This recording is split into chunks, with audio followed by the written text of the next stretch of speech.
Čau.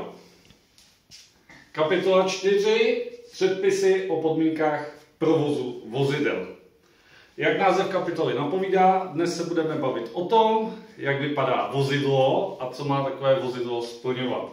Nejprve, z čeho se nám skládá takové běžné motorové vozidlo? Bude tam nějaký motor, kastle, kola a dnes nás bude nejvíc zajímat jeho originální jméno. Originální jméno vozidla je jeho registrační značka. Registrační značka se umísťuje do místa konstrukčního řešení vozidla. Každé vozidlo vypadá jinak, takže každé vozidlo může mít lehce jinak umístěnou registrační značku. Pro nás je důležité, že standardní motorové vozidlo, osobní vozidlo, bude mít dvě registrační značky. Jednu vepředu a druhou vzadu. Představme si, že teď stojíme ze zadu vozidla. Ty značky nejsou úplně stejný. Je mezi nimi jeden drobný rozdíl. Na té zadní registrační značce je totiž vylepená nálepka označující STK. Platnost technické kontroly.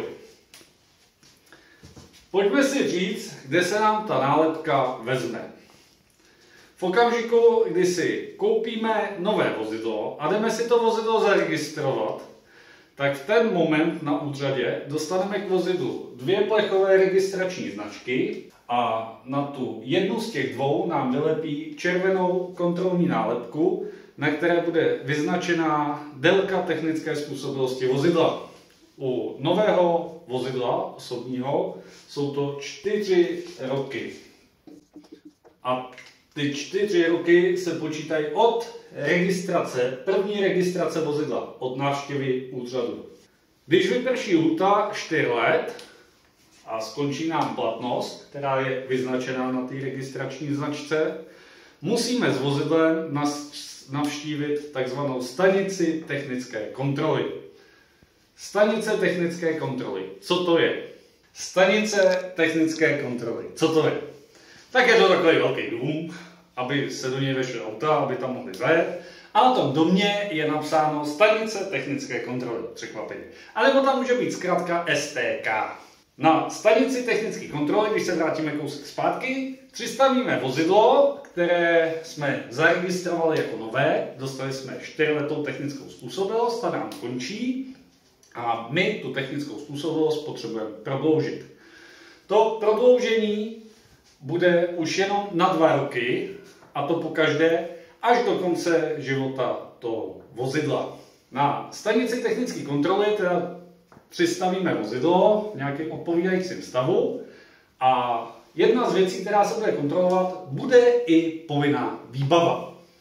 Pojďme se malinko u povinné výbavy zastavit. Ke dnešnímu dni povinná výbava obsahuje celkem 4 věci. Je to lékárnička, poměrně logická záležitost, výstražný trojúhelník, kterým se označuje havarované vozidlo, překážka provozu, závada na vozidle a také reflexní vesta, která se nám bude hodit zejména na dálnici, aby jsme byli vidět z dostatečné vzdálenosti a nikdo nás nesmetl.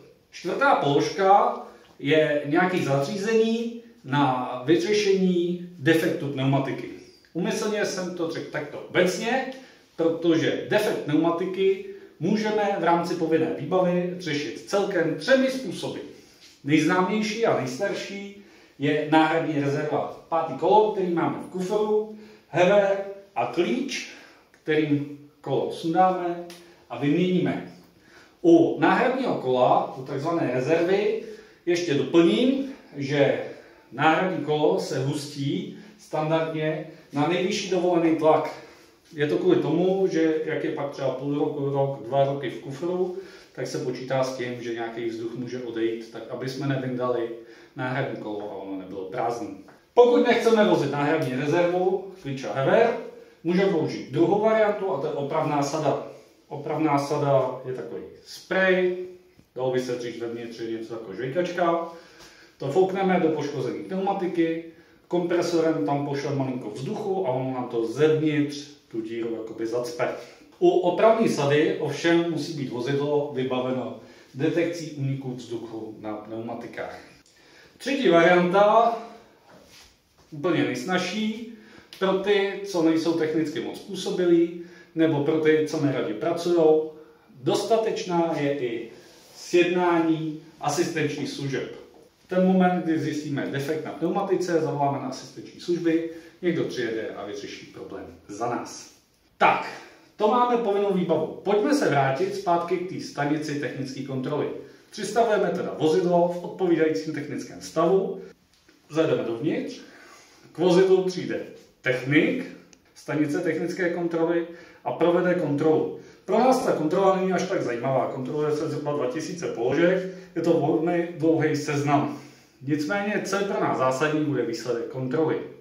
Prakticky existují 4 možnosti výsledku kontroly. První možnost je, že vozidlo je zcela bez závad. Tahle varianta v praxi moc často nenastane, protože, jak říkám, kontroluje se zhruba 2000 položek, takže to, že by se nenašla žádná závada, to se děje zcela výjimečně. Druhá varianta je, že na vozidle byly zjištěny lehké závady. Lehké závady se dá říct, to je ještě v pohodě. Do lehkých závad bychom třeba dali mírnou korozi. Je to zjištěná závada, ale nijak neomezuje to vozidlo v provozu, nezpůsobuje žádné nebezpečí. V okamžiku, kdy tedy na vozidle byly zjištěny lehké závady, anebo zcela bez závad, se vozidlu udělí technická způsobilost na další 2 roky. Varianta 2. Přijímací technik zjistil na vozidle vážnou závadu. Vážná závada by mohlo být třeba chybějící zpětné zrcátko. Je to závada, která už může způsobit potenciálně nějaký problém, ale ještě není tak zásadní, že by vozidlo bylo nebezpečné pro ostatní vozidla. V momentu zjištění vážné závady stanice technické kontroly udělí technickou způsobilost vozidla na 30 dní, neboli 1 měsíc, kdy do 30 dnů je ten, kdo vozidlo přistavil, povinen závadu odstranit a znovu přistavit vozidlo ke kontrole, že závada byla odstraněna. V okamžiku, kdy opětovně přistaví vozidlo, závada je odstraněna, technik udělí technickou způsobilost na 2 roky od okamžiku zjištění vážné závady. To nám tedy dělá něco kolem 23 měsíců. A s vozidlem opět můžeme jezdit. Poslední varianta, která může nastat, je zjištění nebezpečné závady. Vozidlo bezprostředně ohrožuje provoz na pozemních komunikacích. Co by taková nebezpečná závada mohla být? Nebezpečnou závadou by mohlo být třeba to, že s vozidlem nejde zatáčet do strany. Věta typu "mně to vůbec nevadí, já stejně pojedu jenom rovně" by nestačila, technik i tak vyznačí nebezpečnou závadu a vozidlu na jeho zadní registrační značce seškrábe tabulku nálepku technické způsobilosti. V ten moment je vozidlo technicky nezpůsobilé k provozu na pozemních komunikacích, nesmí se s ním jezdit. Vozidlo odstavíme a teď je otázka, co s vozidlem dál. Buď to necháme otáhnout nějakou tahovou službou, nebo tam asi zapálíme, protože co s takovým vozidlem. Ale rozhodně nemůžeme udělat to, že bychom přišli za přijímacím technikem, který vypadá jako automechanik, je v monterkách a odšpíny, a řekl, hele kámo, tak víš co, tak to oprav, tady za 5000, já si proto přijedu v pondělí. Jo, tak takhle ne. Přijímací technik ve stanici technické kontroly nesmí na vozidle nic opravovat. Až na jedinou výjimku. A to výjimkou je sedřízení světlometů. Pokud při technické prohlídce zjistí, že naše světla osvětlují protijedoucí vozidla, potom může ty světla sedřídit tak, aby protijedoucí vozidla neosvětlovaly. To je jedna jediná výjimka, víc jich není. Tak, vozidlo nám teda ze stanice technické kontroly vyjelo s prodlouženou technickou prohlídkou a lhůtou na další 2 roky. Je třeba si uvědomit, že za 2 roky se může stát spousta věcí. Takže ta kontrolní nálepka, která je vylepená vzadu na té registrační značce, je formální technická způsobilost. Důležité je si uvědomit, že vozidlo musí být technicky způsobilé po celou dobu svého provozu.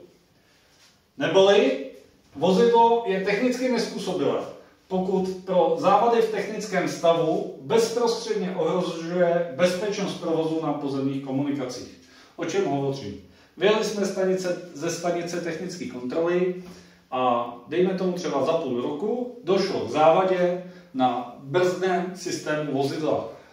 Je to závada, která zřejmě bezprostředně ohrožuje bezpečnost provozu. V ten moment se vozidlo stává technicky nezpůsobilé, nesmí být používáno k provozu na pozemních komunikacích a jediné, co s vozidlem můžeme udělat, že ho smíme vléci. A pozor, nikoliv na laně, ale na tyči. Existují totiž dva způsoby vlečení vozidla. Jeden způsob je klasický, vezme se tažné vozidlo, lano a tažené vozidlo. Druhá varianta je, že se to lano nahradí kovovou tyčí a ty vozidla se propojí kovovou tyčí. Vozidlo, u něhož je závada na brzdném systému, tedy můžeme z místa odvléci na kovové tyči. Nikoli, že bychom s vozidlem odjeli sami. Mluvili jsme o brzdách. Pojďme se podívat na nějaké další parametry vozidla, co by mělo splňovat. Máme tady pneumatiky. Je to poměrně zásadní věc, protože pneumatika nám zajišťuje spojení toho vozidla s pozemní komunikací s vozovkou, s asfaltem, se silnicí. Pneumatiky dáváme na vozidlo tak, aby na každé nápravě, náprava je teda přední a zadní, jsou to ty dvě kola vedle sebe, byly pneumatiky stejného rozměru, stejné konstrukce, stejného druhu dezénu a stejné značky. Výjimkou je samozřejmě dojezdová rezerva náhradní kolo. Zastavím se ještě u druhu dezénu. Každá pneumatika musí mít určitou hloubku svých drážek. Tato hloubka je stanovená zákonem na 1,6 mm, u mopedu na 1 mm. Nabízí se otázka, jak poznáme, že máme odpovídající vzorek. Jak si změříme hloubku 1,6 mm. Existují dvě varianty, buď to použijeme hloubkoměr. Pokud hloubkoměr nevlastníte, nebuďte smutní, stačí se na pneumatiku podívat přímo do drážky a v opakujících se intervalech je v drážce takový čudlík, který vyznačuje tu minimální hloubku 1,6 mm. Podle toho, pokud bude ještě nějaký prostor nad tím čudlíkem a tou drážkou, tak máte ještě odpovídající vzorek.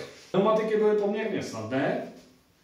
Máme tady ještě světla. Světla na vozidle používáme pouze taková, která jsou schválena výrobcem anebo předepsaná. Je zákaz změny barvy, byť se nám třeba nelíbí, že nám svítí naše světla bílé, chtěli bychom, aby svítili růžově, žlutě, černě, i takový jsou mezi náma, tak je zákaz. Nesmíme měnit barvu, vozidlo by bylo technicky nezpůsobilé a rozhodně by neprošlo kontrolu ve stanici technické kontroly. Máme ještě mlhová světla. Koupili jsme si vozidlo a vozidlo bylo bez mlhových světel. A když jsme se rozhodli, že bychom chtěli tam ty mlhová světla dodělat dodatečně, je to možné? Nebo si musíme koupit nové vozidlo, které je již od výrobce vybaveno mlhovými světly? Nemusíme, je to možné. Můžeme dodatečně namontovat mlhová světla, ale tyto mlhová světla musí splňovat podmínky mezinárodních předpisů. Zásadní princip mlhových světel je právě v tom, že jakoby podsvěcují tu mlhu, jsou umístěny velmi nízko a podsvěcují mlhu, nasvěcují silnici. Proto si je nemůžeme dát kam nás napadne, ale umístěujeme je v souladu s mezinárodními předpisy. Ještě se zastavím u pohonných hmot a kapalin. Velmi jednoduchá testová otázka. Do vozidla dáváme takové pohonné hmoty, kapaliny a maziva, která jsou pouze předepsaná výrobcem. Neexistuje varianta, že si koupím diesel na naftu a na benzínce si koupím jiné palivo, které je levnější, třeba nějaký benzín v výprodej, nebo já nevím. Tak, ještě mi tady teď moje žena poradila s těma provozníma kapalinama, že bychom taky neměli kupovat jiné než předepsané kapaliny. třeba nějaké vietnamské večerce. Tak, a teď se pojďme podívat ještě na takové 3 mikrookruhy, které se nám v této kapitole objevují. Jsou to třípojná vozidla. Třípojná vozidla, neboli vozík, abyste tak nějak věděli, co si pod tím představit. Třípojné vozidlo je tedy třeba právě ten vozík, který připojíme k našemu automobilu takzvanou koulí. Existují 2 varianty třípojného zařízení, takzvané koule, a to je koule, která je tam napevno, a pak koule, která je odjímatelná, což se hodí třeba při parkování, protože to vozidlo bude zhruba o 10-15 cm kratší. Je dobré vědět, že u odjímatelného třípojného zařízení, u odjímatelné koule, jsme povinni po každé jízdě, kdy už to zařízení třípojné nepotřebujeme, tu kouli sundat. Nesmíme s ní jezdit, pokud nemáme vozík. Tak, vozík. Vozík podléhá registraci.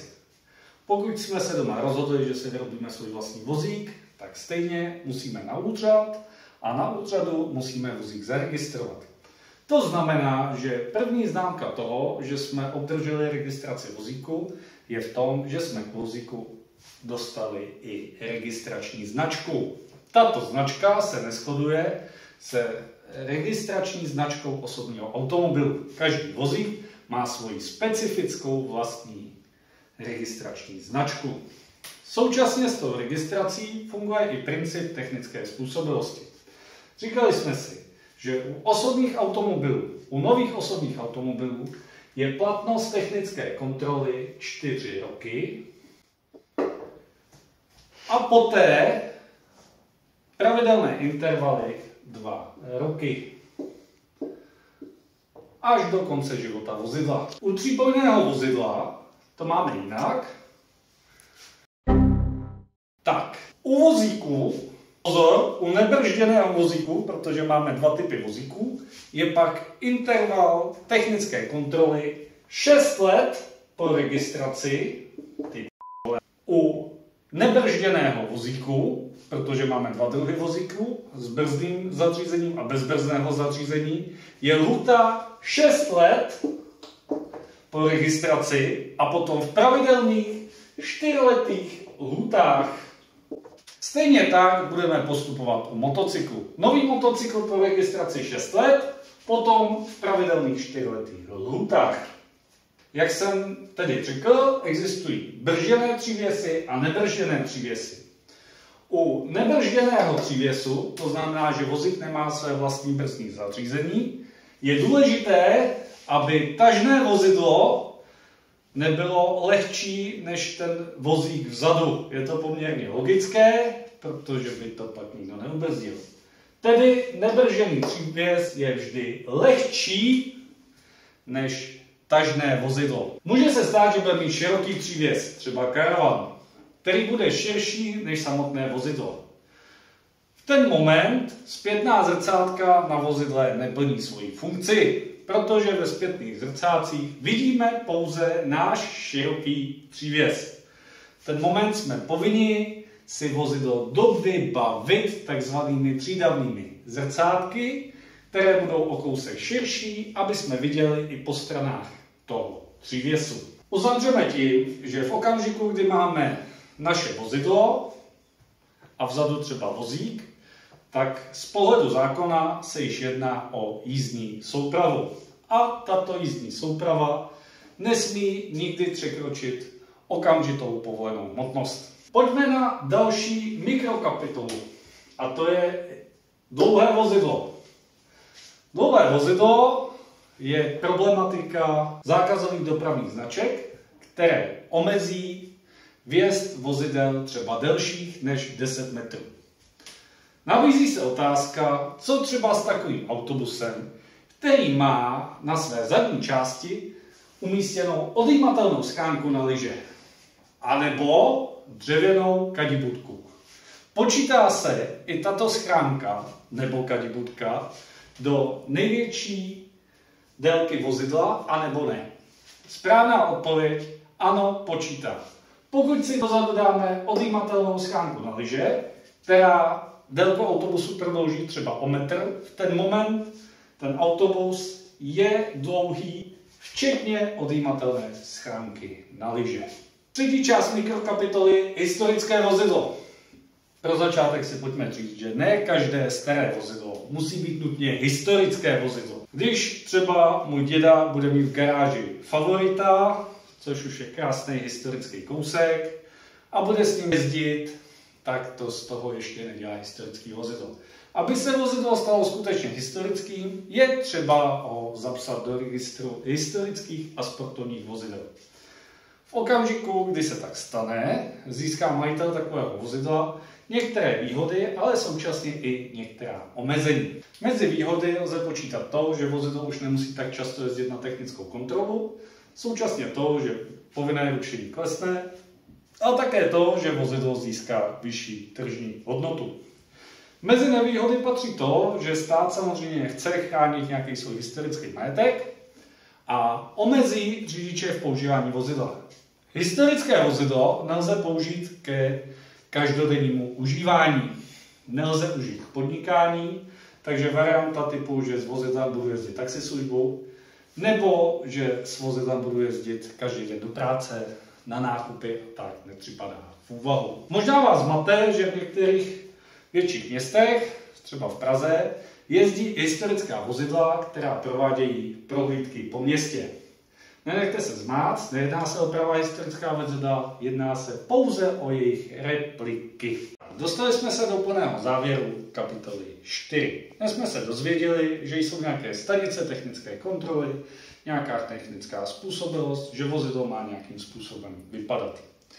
Co jsem na začátku neřekl, bylo to, že na té nálepce vyznačující technickou způsobilost se uvádí měsíc a rok příští technické kontroly. Ta nálepka je asi takhle velká. Tak, malují 1:1. Na té nálepce je vyznačený měsíc a rok příští kontroly. Proč tam není vyznačený i den? Protože je moc malá. Den by se tam nevešel, pač má měsíc v průměru 30 dnů. Tak. A ještě jedna informace, ještě jedna testová otázka, a to je kanistr, neboli nádoba na záložní palivo. Je to věc, kterou nikdo z vás v autě nemá, ale kdybyste si ji náhodou rozhodli pořídit, tak si pamatujte, že musí být konstruovaná tak ta nádoba, aby se to palivo nevylilo v žádné poloze. Při kapitole 4 jsme čerpali otázky seřazené z této cvičebnice autoškoly. A proto mi přijde stylové zakončit tuto kapitolu první otázkou z té kapitoly, na které je řidič koloběžky. Otázka zní: jaká je maximální povolená konstrukční rychlost elektrokoloběžky, kterou je možno řídit bez řidičského oprávnění? Správná odpověď je 25 km za hodinu. Ptáte se proč? Proč to není třeba 15 km nebo 45 km za hodinu? Odpověď je jednoduchá.